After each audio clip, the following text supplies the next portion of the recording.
Hello everyone, নমস্কার সবাইকে। কেমন আছেন সবাই? আশা করি সবাই ভালো আছেন। আমিও ভালো আছি। নতুন একটি ব্লগ ভিডিও নিয়ে চলে আসলাম। আসলে এই ব্লগ ভিডিওটা করেছিলাম কিছুদিন আগে, বিভিন্ন সমস্যার কারণে এডিট করে দিতে পারিনি। কিছু শর্ট ছেড়েছিলাম, এখন হচ্ছে বড় ভিডিও আকারে দিব। এর জন্য আর কি আজকে ভিডিওটা তৈরি করে নিয়ে চলেই আসলাম আপনাদের মাঝে। আমরা অনেক দিন ধরে আমি ভাবছিলাম যে পার্কে যাব। আমাদের বাসার পাশেই, বেশি দূরে না, 2 কিলোমিটার মতো দূর একটা পার্ক আছে, ওই পার্কটিতে যাব। এখন হচ্ছে অনেক দিন ধরে যেতে চেয়েছি কিন্তু যেতে পারিনি, কারণ আমার মনে তো অসুস্থ হয়ে যায় বাইরে বের হলেই। এবার কিন্তু সেই পার্কটাতে চলেই আসলাম। আর বোন আর মাম্মি এসেছে, এর জন্য ওদের দুজনকে নিয়েই ভাবলাম যে যাই, একসাথে বেরিয়ে আসে। আর এই পার্কটির কাজ কিন্তু শেষ হয়েছিল না। এটা হচ্ছে রংধনু শিশু পার্ক। এই পার্কটি কিন্তু শুধু শিশুদের জন্য, আর কিছু রাইডস আছে ভিতরে, সেভাবে কিছু নেই। আবার ভালোই একটা নিরিবিলি পরিবেশ আছে দেখার মতো। এই যে কিছু একটা ঘোড়া আছে, একটা হাতি আছে, পরী আছে, দোলনা আছে, নাগরদোলা আছে, এগুলোই আর কি। আমিও ওই যে একটু হাত দিয়ে ঘোড়াটার উপর যে একটু দুষ্টুমি করে নিয়েছিলাম বোনের কাছে। আর এখানে দুটা লাভের আছে। এখানে যে একটু ছবি তোলার শখ করছিল আমাদের, কিন্তু সবাই একে একে যাচ্ছিল, কারণ ছুটির দিন ছিল শুক্রবার সেই দিনটি। কারণ শুক্রবার মানেই তো ছুটির দিন, আর সবার ঘোরাঘুরি আনন্দ। আর সবাই তো আর সবসময় সময় পায় না, শুক্রবারেই সবাই একটু বেরোয় তাদের পরিবারের সাথে সময় কাটানোর জন্য। আমরাও এই যে আমাদের পরিবারের সাথে সবাই বের হয়েছিলাম। এই যে আমার মাম্মা আর মাম্মি দুজনকে নিয়ে আমি ওদিকে যাচ্ছিলাম। আর এই যে মনার বাবা তো ভিডিও করতেই চায় না কিছুতেই, কিন্তু তারপরেও জোর করে নিয়ে আসা। সে অতটা পছন্দ করে না ভিডিও করা, কিন্তু আমি পছন্দ করি, এই জন্য আমি তাকে একটু হলেও ভিডিওর মধ্যে টেনে নিয়ে আসি ভিডিও করার জন্য। এখন এই যে আমি ল্যাবের ভিতরে চলে গেছি।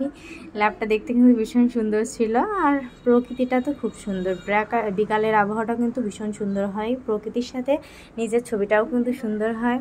আর এই যে আমার মাম্মাটা বাঘের উপর উঠছে, প্রথমে মাম্মিকে উঠিয়েছিল, পরে আর অনেক দিন যাবত এই দোলনায় আমরা চড়ি না, তা মাম্মা কিন্তু একটু ভয় পাচ্ছিল না। আমরা ভেবেছিলাম ও তো ছোটো মানুষ, ও একটু হলেও ভয় পাবে, কিন্তু একটুকুও ভয় পায়নি। এই যে ঘুরছে, আর ঘুরতে ঘুরতে পুরো মাথা ঘুরনি হয়ে গেছিলো, মাথার মধ্যে ঘুরছিল, বমি বমি ভাব লাগছিলো, এত ঘুরছে বাপরে বাপ। মনে হয় পুরো 20 মিনিট মতো ঘুরেছি। এখন এই যে আমার মাম্মিকে হাতির উপর উঠেছে। হাতিটা কিন্তু ভীষণ উঁচু, মাম্মি কিছুতেই উঠবে না, তারপর জোর করে ওর মেশো ওকে উঠিয়ে দিয়েছে। আর এত কান্না করা, কি বলবো।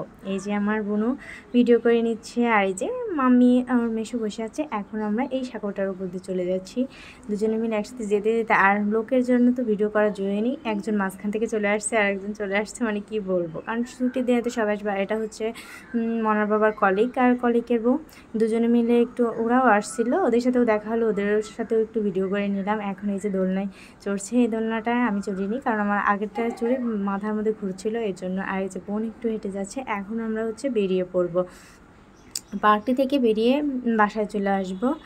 এর জন্য এই যে আসার সময় গেটটা দিয়ে পুরো লুকটা নিচ্ছিল বোন, দেখতে কিন্তু খুব সুন্দর লাগছিল সন্ধ্যাবেলাটা। আর সে তো তার দাদার পিছনে চলে যাচ্ছে, আর আমি রয়ে গিয়েছিলাম।